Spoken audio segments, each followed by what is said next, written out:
Welcome back to CyHawkThoughts. This is Stephen Myers along with Chuck Utek.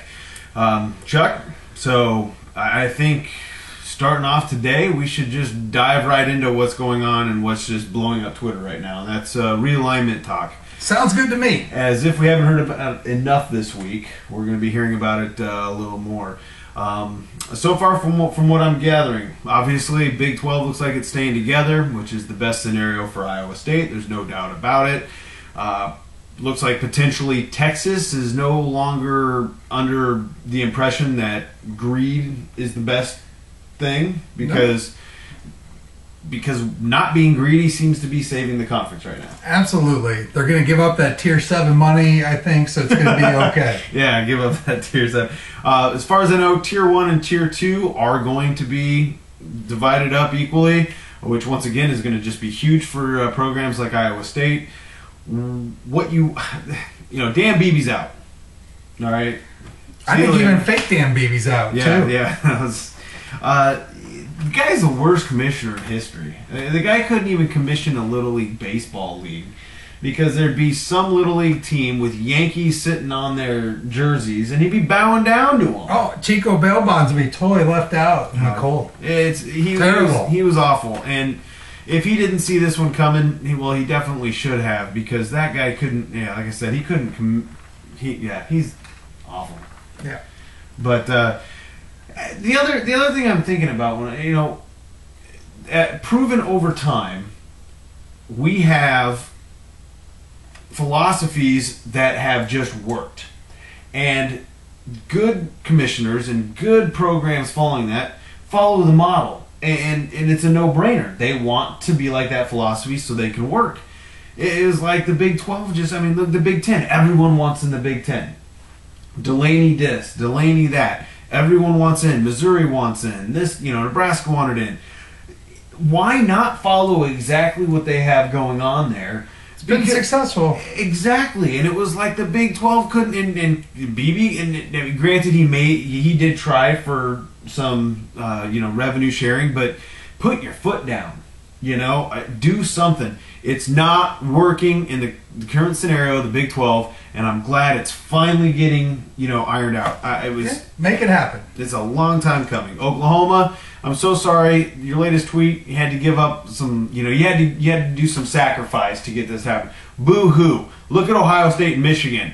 $10 says they're making more money than you if they didn't have revenue sharing, but they've had to deal with it and they're sitting fine. I think they're going to be okay. Yeah, I think they do. So tattoo parlors from time to time in Columbus may have some issues, but otherwise. So anyway, as you can see, I'm a little heated about all this. It's about time this happens. A little fired up tonight. Yeah, if I was the commissioner, I would have done this years ago. Why is it now doing it when you have a noose around your neck and the only way that's going to save you is by doing that? You didn't need the noose in the first place. Jiminy Christmas. Go. You think Dan Beebe, I've never heard the guy talk or anything. You think he's like those guys in Seinfeld that visited George, the representative from the Houston Astros? They're like, hey, are you a drinker, George? I'll tell you what, the guy, I don't know. The whole conference. He's missing something. Look, you know what? I'm not going to blame it all on him. A lot of it was Texas, but he empowered Texas to do whatever they wanted to do. He's an enabler. And it comes down to this, and in the Big East, I feel bad for them. Once again, it has to come with who's stable. ACC has a pretty good model. It's a lot like the Big Tens. People are attracted to it. All conferences should use the same model. It's working in certain. Yeah. Anyway, sorry, I had to vent a little bit. It took a week worth of to get it that way. So I don't know. You can say what you want. I'm a little heated. Cy's a little heated too. Cy's a little upset. Broken arm. Yeah. Sorry, buddy.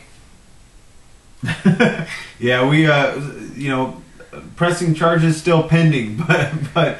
He's there. He's with us. He's excited. Iowa State's still in the Big 12. Looks like we're going to be doing better from all this. So I shouldn't be upset. I should be happy. It's just, when you finally know the direction you're going, I needed to get it off my chest. Thank goodness this is a bye week. You don't have an extra week to get all this out of your system. But I know there's some fans out there. I think they're more Iowa fans. They don't like us talking about last week's games. But let's talk about that great. We'll start with Connecticut, Iowa State. Great game on Friday night. Yeah. Would you say they might have just been bitter? I don't know. Potentially? Possibly. Okay.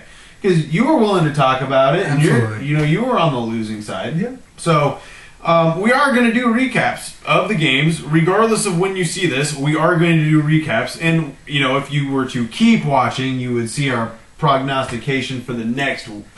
Absolutely. That's why we do 2 parts. Yes, that is why we do 2 parts. If you're not watching the second one, then you're missing great information. So, anyway, the UConn win. Besides the first quarter and Jance's negative quarterback rating, he had a negative quarterback rating. That was how do you get a negative quarterback rating? He did. He was in that to get a negative quarterback rating when you're completing 75% of your passes. That's pretty hard to do. Granted, the 75% that he completed was to the other team, but it was a struggle. Darius Reynolds, right on the numbers too. Yeah. Darius Reynolds had a great game. Jance came through once again in the end. Josh Lynn's kind of just the mainstay this year. Just every single game, you know what to expect out of him, and he gives it to you. Darius Reynolds was a man on fire. Love watching him play. Yes. He looks like he's having a lot of fun out there. He was. A little too much fun prior to the end zone. Do not do that again, No. Darius. We do not need to be the first team in NCAA history to have a penalty take points off the board.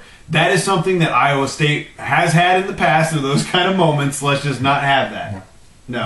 We don't want that type of publicity. Shout out to the defense as well. To have those type of turnovers in the first quarter and only be down 10-0, that shows a lot. Great job. Great job out of the defense. So, look, you don't want to hear about recaps, so that's it. I'm done.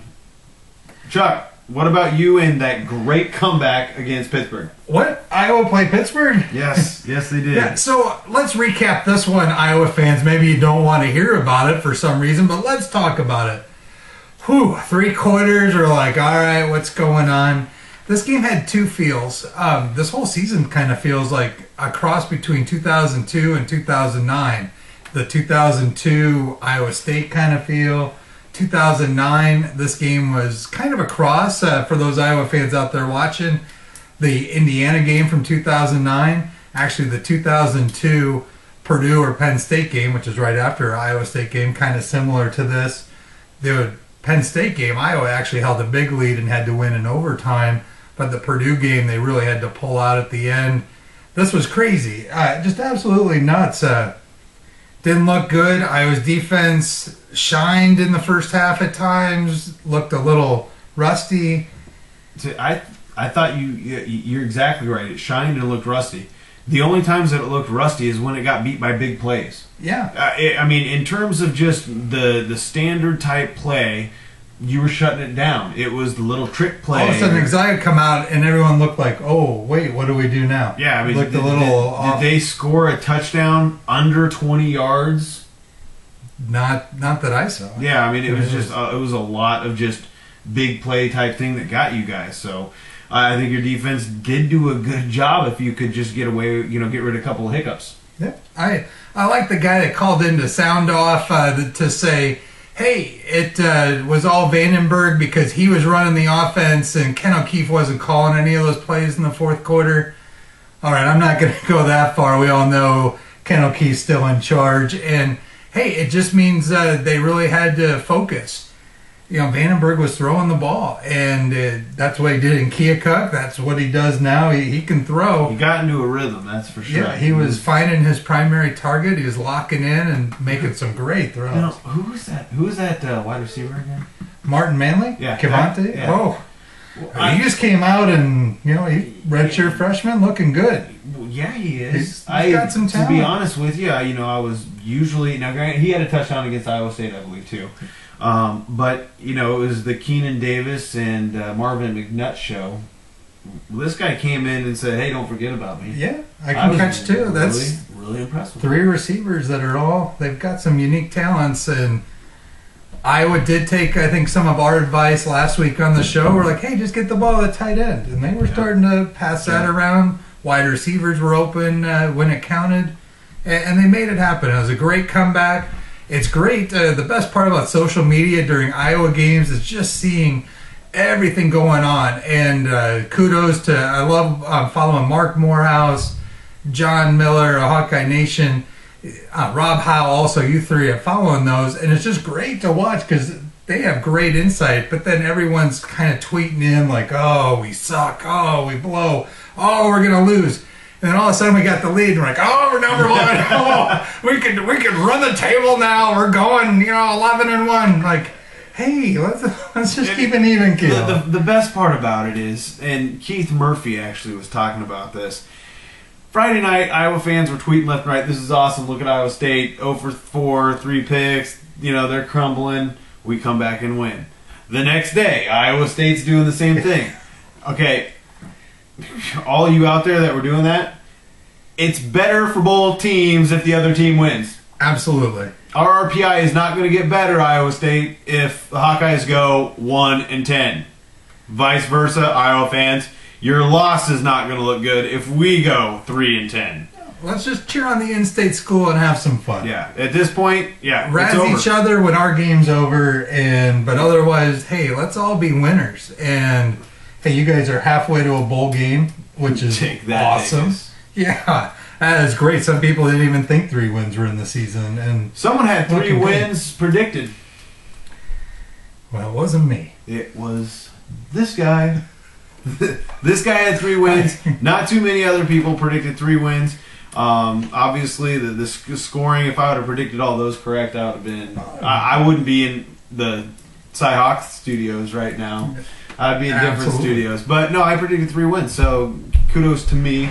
But no, I think Vandenberg got in a rhythm. I think he really decided to. I honestly think the know-huddle really helped you guys. People were saying you should do that all the time. No, that's not Iowa's game. No. But it's a nice thing to have in your arsenal if you need it.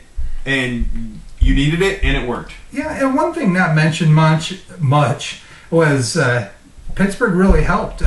They kept in their up-tempo, fast-paced offense. They did. They went for it on a 4th down after throwing on 3rd down. Run the ball a couple plays, and it was manageable 3rd down and 4th down. Run the ball.